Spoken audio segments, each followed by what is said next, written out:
Good afternoon. We're here today to discuss keeping South Dakota safe, particularly in the Falls area. I'm joined by several local and state leaders, including Mayor Paul Tenhagen, Sioux Falls Police Chief John Toom, Minnehaha County State's Attorney Daniel Hager, Minnehaha County Chief Deputy Sheriff Jeff Gromer, and Lincoln County Sheriff Stephen Swenson. Also Secretary of Public Safety Bob Perry, and Colonel Casey Collins of the South Dakota Highway Patrol. We also have Brookings County State's Attorney Dan Nelson. Earlier today I had the opportunity to tour several public safety resources here in Sioux Falls. We visited the county jail, the state's attorney's office, the law enforcement center, and I saw some training here at the public safety campus. I wanted to shake the hands of the hardworking public officials in law enforcement, and I wanted to hear directly from them what their needs are. A couple of weeks ago I made my first speech as governor to the legislature. In that speech I promised that we'd be making some announcements about keeping South Dakota strong, safe, and free. I also said that when it comes to keeping South Dakota safe, my goal is low crime and respect for law enforcement. My philosophy is that the best way to fight crimes is to hire more officers, not to increase penalties. Believe it or not, it has been 25 years since there has been a force expansion in the highway patrol in Sioux Falls. I'm not getting into the exact numbers, but our staffing has been stagnant. Meanwhile, Sioux Falls' population in that same 25 years has grown by 70%. I'm not telling any of you anything you don't know, but Sioux Falls is booming. At the same time, the Sioux Falls road network has expanded considerably. The city has grown in all directions, lanes have been expanded on major streets, highways have been widened, brand new routes like the Veterans Parkway have sprung up. In the last 15 years, the vehicle miles traveled have increased by 500 million in the Sioux Falls area. That's kind of hard to wrap your mind around. All this growth stretches our existing resources pretty thin. This creates coverage gaps and reduces law enforcement visibility. We all know that law enforcement visibility is crucial to keeping our communities safe. Area law enforcement has largely kept up with the growth. Over the last 15 years, the Sioux Falls Police Department has added about another additional 50 officers. The Minnehaha County Sheriff's Office force has nearly doubled in that time period. The Lincoln County Sheriff's Office has more than doubled in that time period. But the Highway Patrol has been stagnant. Today, I'm here to announce a major force expansion of the South Dakota Highway Patrol in the Sioux Falls area. I'm proud to announce that we will support an additional squad of Highway Patrol troopers in this area. That means 8 more troopers and 1 sergeant overseeing them. This expansion is crucial to address the significant growth and increased demands in our region. This proposal will still need to go through the appropriations process in the legislature, but we've talked to legislative leadership about this earlier this week. And we have a number of legislators in the room with us today, so thank you for attending. I know we're in a tight budget year, but this expansion will not be using any state general fund dollars. Instead, it'll be paid for by state highway funds. This includes one-time dollars of roughly $1 million and ongoing costs of $1.4 million. Again, those will not be paid out of they will be paid out of state highway funds, not general fund dollars. Our Department of Transportation supports the use of highway funds in this effort. To be clear, what we're doing represents a partnership between the state and the city of Sioux Falls to fight crime.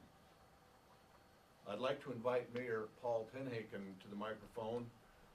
The mayor knows better than anyone else the public safety needs of the Sioux Falls area. Mayor? All right, thank you, Governor. Well, good afternoon, everyone. I'm grateful for the solid partnership that we enjoy with the State Department of Public Safety. I want to thank Governor Rhoden for choosing to invest in public safety in our state, specifically in the Sioux Falls area.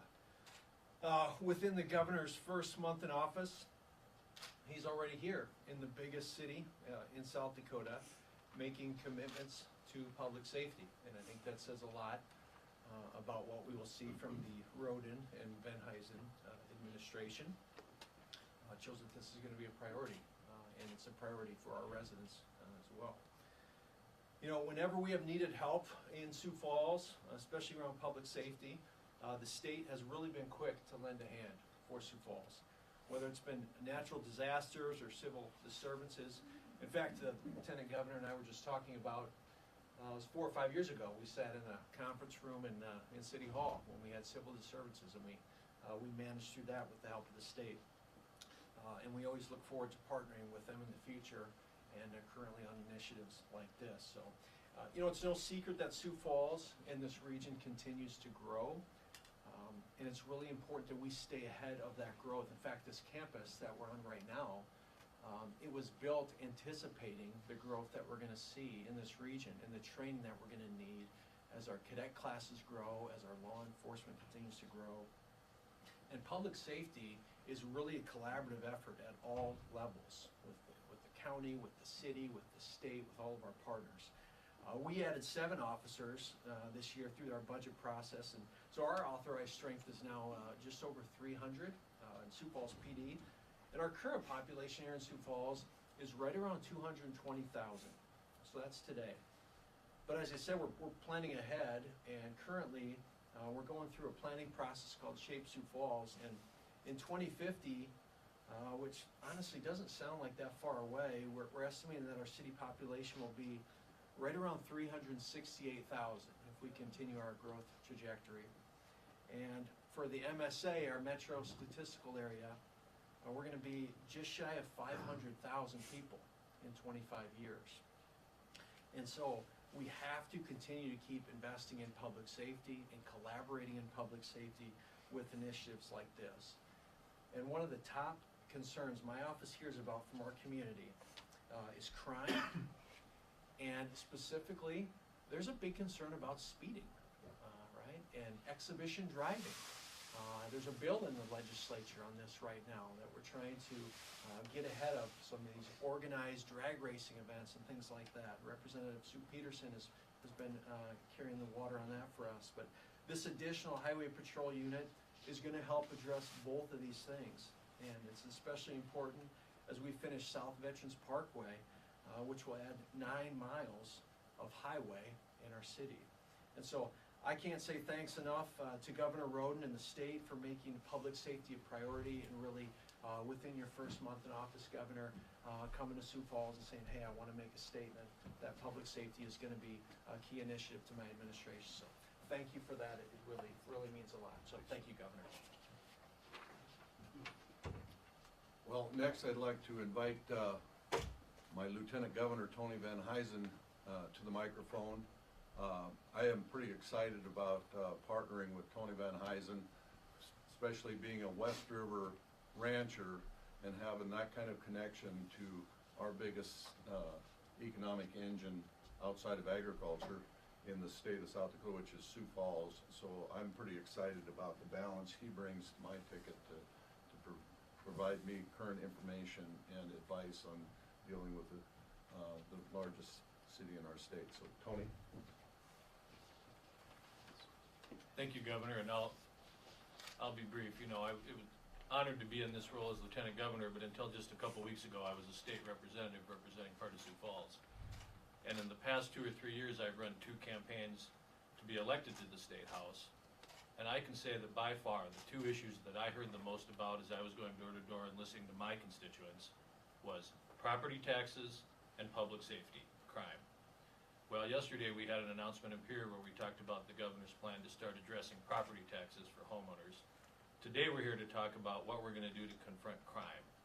We know, and the mayor laid it out very clearly, Sioux Falls is growing, it's growing fast, and it's changing as it grows. We're confronting the kind of big city problems that we didn't used to think of in Sioux Falls. And as we do that, we need to continue to have a partnership between the city and the state. As the mayor said, that's been a strong partnership for years. When I was chief of staff, he and I worked closely together on some of those issues. And this is a major step on the part of the state to continue to support the city and make sure that this stays a safe place for people to live and work and raise their families. So I'm proud to be here today on behalf of our city and on behalf of the state. Thank you.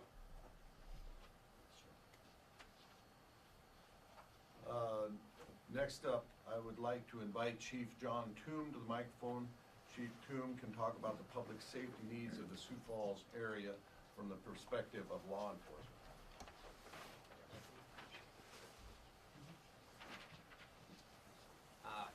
Good afternoon. It's my honor to be here, Chief John Toom, Sioux Falls Police Department. I'd like to start just by reiterating how the South Dakota Highway Patrol has been and will always be a great partner to the Sioux Falls Police Department.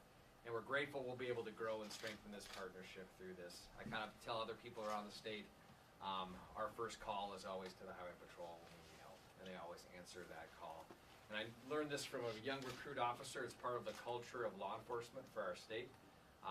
Being trained by highway patrolmen when I was a rookie, working through the ranks, having them cover me on traffic stops throughout the city, standing shoulder to shoulder with them on SWAT call-outs throughout our state, shoulder to shoulder at civil disturbance events, and now as an administrator, making that call to the people in their leadership to say, hey, we need help with this, or how can we partner with this issue that we're experiencing.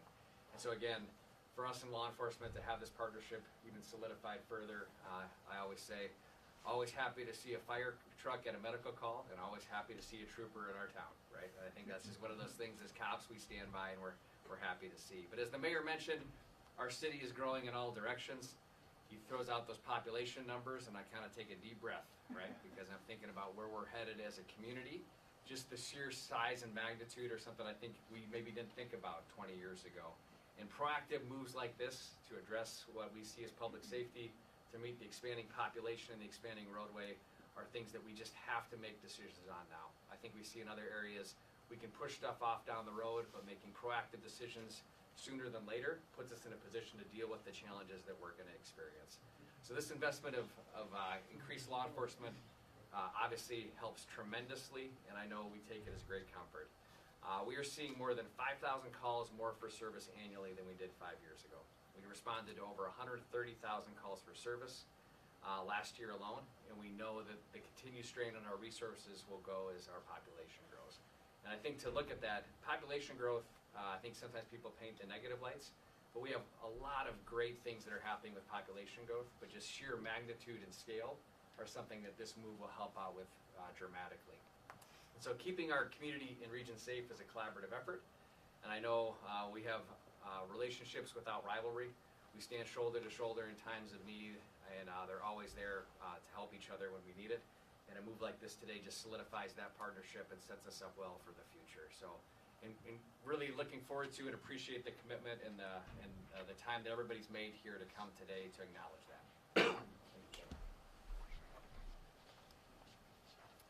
Well, with that, I think we'll open it up to questions. Got one? Right here. Thank you, Governor. Safety goes hand in hand with corrections. We have legislation in Pier right now that would put a lot of money appropriate a lot of money towards building a new prison in Lincoln County. Do you think you have the votes right now in the House and Senate to get that legislation to your desk? I don't know the answer to that, and I think I've been pretty plain spoken, you know, votes aside, what my position is on building the prison. But you know what my opinion is. We have a lot of law enforcement here in the room, and I would rather turn that question over to some of our law enforcement as far as the necessity. We have the city police, we have the sheriff's office, state's attorneys. What else? Well, I'd like to hear from them. I'm sure we'd all like to hear that. If I may. Yes. Introduce yourself. Daniel Hager, Minnehaha County State's Attorney. We need to build a penitentiary. It's not an exciting thing to say. We want to do it, but it's important to have a facility that's safe for the inmates who are there. It has to be safe for the guards who are working there. That building, you'll hear politicians talk about, well, I'm a fifth generation South Dakota, fourth generation, right? You talk about how long our roots have been here. That building's been there longer. It needs to be updated. It needs to have an environment that lets people rehabilitate themselves when they're there. That's missing right now. Most of the individuals who are going to the penitentiary, my office works hard to balance rehabilitation, punishment, deterrence. We have the pleasure of seeing the good work that law enforcement is doing to keep our streets safe, to keep our communities safe. And when we're working and getting someone sent to the pen, it has to be safe for that individual. It has to be safe for those guards. They have to come out rehabilitated, because most of those individuals are getting released back into our communities, right? They're paroling into Sioux Falls, they're paroling into Rapid City, they're paroling into their home communities. And we have to have a facility that's helping them come out better than when they went in. There are also individuals who are going to stay there for their entire lives. It has to be safe for them, and it has to be safe for those correctional officers who are working there. So it has to be built. It's a public safety issue, and so I appreciate the governor's support on that, law enforcement support. I'm happy to support that as well. I'd like to chime in too on the boat question, and I'll probably spend a little bit of this weekend on behalf of the governor and others trying to help shore up some boats, but I'm gonna echo what State's Attorney Hager just said, and as someone who spends a fair amount of time up the hill and goes to programs, been to Springfield, I'm recording a podcast actually next week up in the prison in a glorified closet. There's simply no space in that facility to rehabilitate the inmates there. And we can talk about rehabilitation all we want and how important that is, but without the right facilities, it is a pipe dream. And we simply do not have the facilities for that. And my message to our lawmakers and peer would be, one, it's not gonna get any cheaper to build this prison. The time is now. Two, our state is not gonna get any smaller, and we just shared some growth numbers that are showing where we're headed. And three, we need to have facilities that will allow us to do proper programming, that will give these guys a proper shot when they get out. And people will say to me, well, Paul, you're just glad it's not in Sioux Falls. Listen, Lincoln County, Minnehaha, they're all gonna get paroled to Sioux Falls, whether it's 10 miles out of town or whatnot. It's a Sioux Falls penitentiary, wherever it's located. So the location doesn't really matter to me. But I can tell you, as someone who goes to classes up there, who goes to the Toastmasters Club that meets up there, who's trying to help these guys, make a better life, they simply do not have access to what they need, largely due to the facility. So, are the votes there? I don't know if the votes are there, but we're gonna work on that. I'm gonna do what I can to help these guys make sure the votes are there, because the time is now to build that thing. I'd be curious to hear from the Lincoln County officials on the prison. How do you navigate that? It's unpopular in your county, but do you want it on that site? So, unfortunately, Sheriff Swenson had a conflict, not present. Can today, you so can you speak to it? I guess since it's going to be in our backyard, I prefer not to. Fair. Can we talk about crime generally, just for a second? You've got another briefing next week. We do a semi-annual briefing on crime coming up on Tuesday. The message out of that every 6 months is our crime rate is not going up. Not to anybody's detriment here, but that's what this sounds like. This sounds like we have a crime problem because we're adding more. Do we have a crime problem in Sioux Falls? There's a chance to message that to the state. Yeah, I encourage you to tune in to next Tuesday's public safety press briefing, as you'll see some news that's really encouraging, right? But what we're talking about, it's a great question. We talk about just economies of scale, right? About how the state is growing, how the community is growing, but additionally to what the gentleman before us talked about, just the recidivism issues and the need for programming. And I think if we look at a state that's, the mayor always points this out, we added Aberdeen every 5 years. I may be off a little bit, right? But for our growth in our scale, the state is also experiencing growth in a lot of ways as well. And so I think if you tune into that, you'll see some positive numbers. We look for stability, and I think we see stability, but we also see recidivism rates going up, and we also want to be really just the economy and scale of people that are coming into our state, and just we have more people, right? And again, on the prison side too, it's kind of interesting. It's a good question. I have a unique perspective. My dad was the prison chaplain when I was a little kid, late 80s, early 90s. And I walked in, back then you had a little more access than you used to. And I remember peering down the hallway and seeing the setup of the old prison and where it was at. And then to return as a lieutenant, prior to some events up at the penitentiary, and look down the same hallway and see that absolutely nothing had changed, right? It was the same structure, the same setup, and I think if anything, if we want to look at it from a standpoint, we've probably got really good value. I kind of equate it to this public safety campus. And the longer we wait to build something, the more it costs, but the training and the things that we get here already are seeing through a modern facility. And again, I'm not an expert on corrections or prisons, but I think there's some opportunity there for that. But the message being, people think that there's crime on the streets if you go downtown or if you go to these Yeah. places. Is there crime on the streets? Are the streets safe?